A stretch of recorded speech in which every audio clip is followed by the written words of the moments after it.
Hello friends, स्वागत है आपका हमारे नए वीडियो में। मॉनसून दस्तक दे चुका है।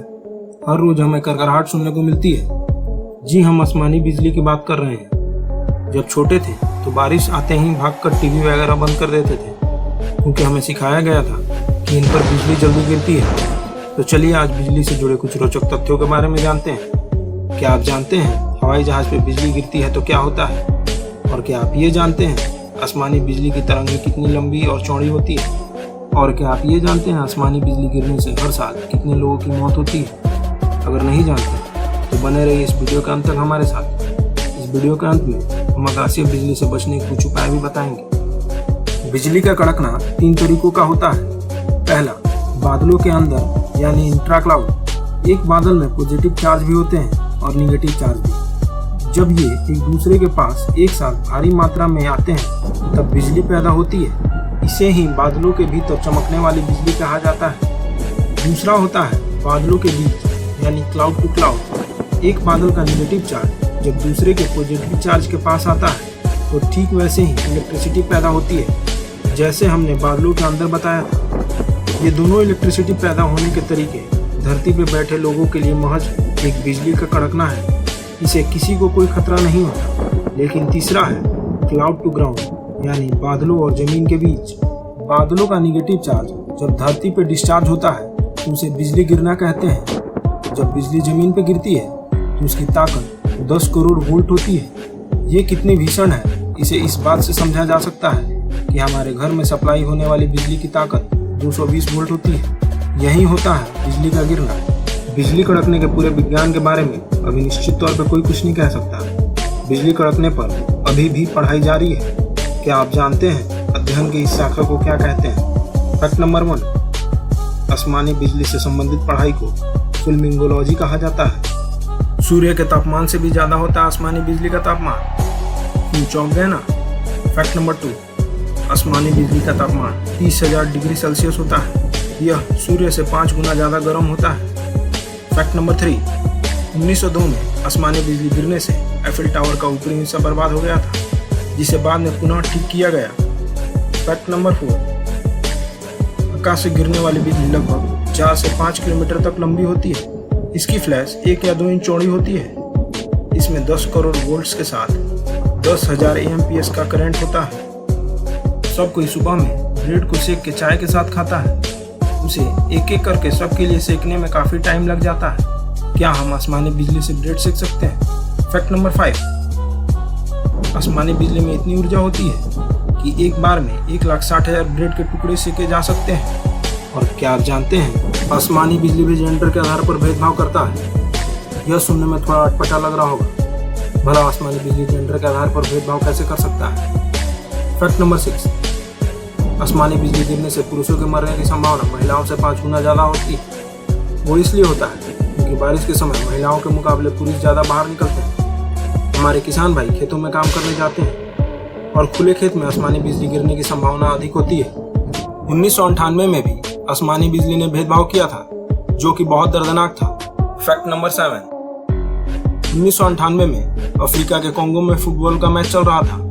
तभी अचानक बिजली गिर गई, जिसमें एक टीम के सभी 11 खिलाड़ियों की मौत हो गई, जबकि दूसरे टीम के किसी भी खिलाड़ी का बाल विवाह का नहीं हुआ था।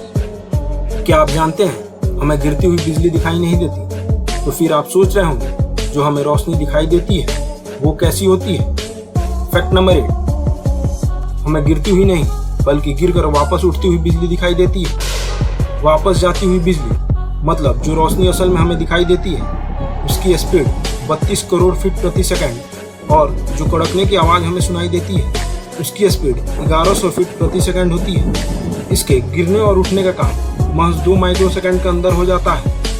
क्या हवाई जहाज में बिजली गिरती है? और अगर गिरती है तो उस समय क्या होता है? फैक्ट नंबर 9, जी हाँ, हवाई जहाजों पर बिजली गिरती है, लेकिन इसका हवाई जहाजों पर कोई भी असर नहीं होता है। 1963 के बाद हवाई जहाज पर बिजली गिरने से कोई दुर्घटना हुई ही नहीं है, क्योंकि अब जहाजों को खास तरह से डिजाइन किया जाता है। अधिकतर हवाई जहाज एल्युमिनियम से बने होते हैं, जो बिजली को जहाज की सेल के चारों ओर फैला देता है और अंदर नहीं जाने देता। ईंधन की टंकी को भी बिजली के खतरनाक प्रवाह से गुजारा जाता है ताकि किसी तरह के विस्फोट की संभावना न रहे। फैक्ट नंबर 10, हर साल करीब 24,000 लोगों की मौत बिजली गिरने के कारण से होती है। अगर हम प्रकृति के साथ खिलवाड़ करेंगे तो प्रकृति भी हमारे साथ खिलवाड़ करेगी। एक ताज़ा वैज्ञानिक रिसर्च का कहना है कि यदि इसी तरह ग्लोबल वार्मिंग बढ़ता रहा तो सन 2100 तक आज के मुकाबले 50% ज़्यादा बिजली गिरने लगेगी। अगर ज़्यादा बिजली गिरेगी तो इससे होने वाली मौतों के आंकड़ों में भी इजाफा होगा। लेकिन एक और आंकड़े के अनुसार जितने लोगों पर आज तक बिजली गिरी है उनमें से केवल 10% की ही मृत्यु हुई है। क्योंकि आसमान से गिरने वाली बिजली का तापमान और करंट चाहे बहुत ज्यादा हो, लेकिन रहते हुए सेकंड के 1000वें से लेकर 500वें भाग तक ही है। ये ऐसा ही है जैसे किसी गर्म तवे को फटाफट छूकर उससे हाथ हटा लेना।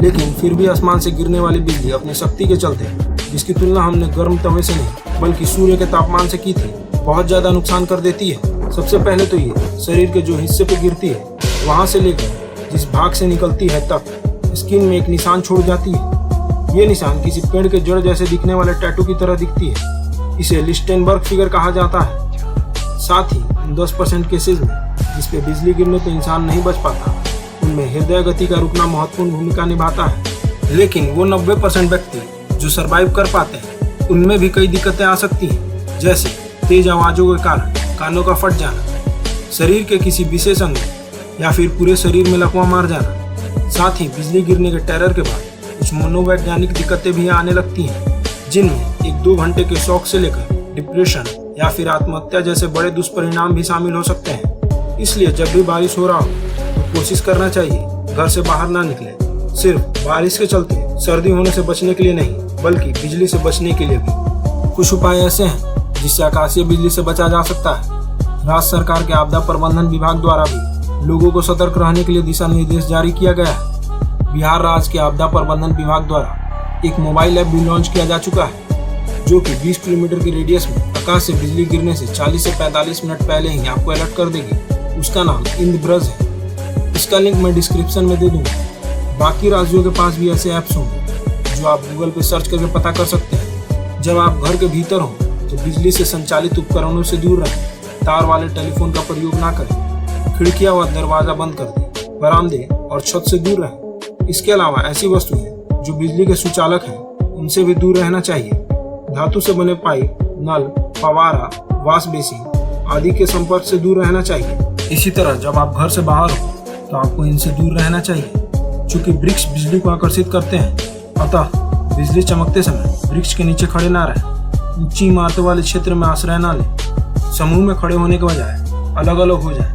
किसी वन जगह में आश्रय लेना बेहतर है, जैसे पक्के मकान, और कार में पनाह लेना भी आसमान से गिरने वाली बिजली के लिए सुरक्षित होता है। खुली छत वाले वाहन से सफर ना करें। बाहर रहने पर धातु से बने वस्तुओं का उपयोग ना करें। तालाब और जलाशयों से दूर रहें। यदि आप पानी के भीतर हैं, जैसे घर के अंदर या बाहर बने स्विमिंग पूल में अथवा किसी नाव में हैं, तो तुरंत बाहर आ जाए। और अगर आपके शरीर के बाल खड़े हो जाएं, तो समझिए बिजली गिरने वाली है। यदि आसमान में बिजली चमक रही और आपके शरीर के बाल खड़े हो जाएं और त्वचा में झंझनाहट होने लगे तो फौरन अपने हाथों से अपने कानों को बंद करके अपनी दोनों एड़ियों को जोड़कर, जैसे बचपन में पनिशमेंट मिलने पर मुर्गा बनते थे, ठीक वैसे ही पोस्चर में बैठ जाए।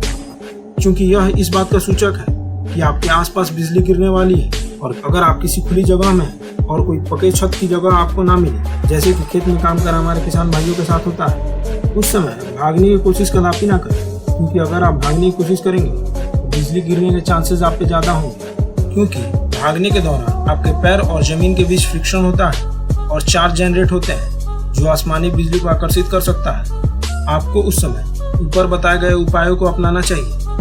अगर किसी पे बिजली गिर जाए तो क्या करना चाहिए? बिजली का झटका लगने पर जरूरत के अनुसार व्यक्ति को CPR यानी कृत्रिम सांस देनी चाहिए और तत्काल प्राथमिकी चिकित्सा देने के लिए व्यवस्था करनी चाहिए। आज के इस वीडियो में इतना ही। ये वीडियो कैसा लगा और कितना इन्फॉर्मेटिव था हमें कमेंट करके जरूर बताएं और इस वीडियो को लाइक करें और इस वीडियो को शेयर करके ज़्यादा से ज़्यादा लोगों तक पहुँचाएं, ताकि इस मौसम में आसमान से गिरने वाली बिजली से वो भी सतर्क रह सकें। और ऐसे ही इंटरेस्टिंग फैक्ट्स और इन्फॉर्मेटिव वीडियोस देखने के लिए हमारे चैनल को सब्सक्राइब करें और बेल आइकन को जरूर दबाएं, ताकि हम जब भी वीडियो डालें तो नोटिफिकेशन आप तक सबसे पहले पहुंच सके। और अगर आप हमारी पिछली वीडियोस नहीं देखें तो स्क्रीन पे आ रहा है वीडियो सजेशन पे क्लिक करके जाके उसे भी देखें। हम आपके लिए ऐसे ही फैक्ट्स लाते रहेंगे। धन्यवाद।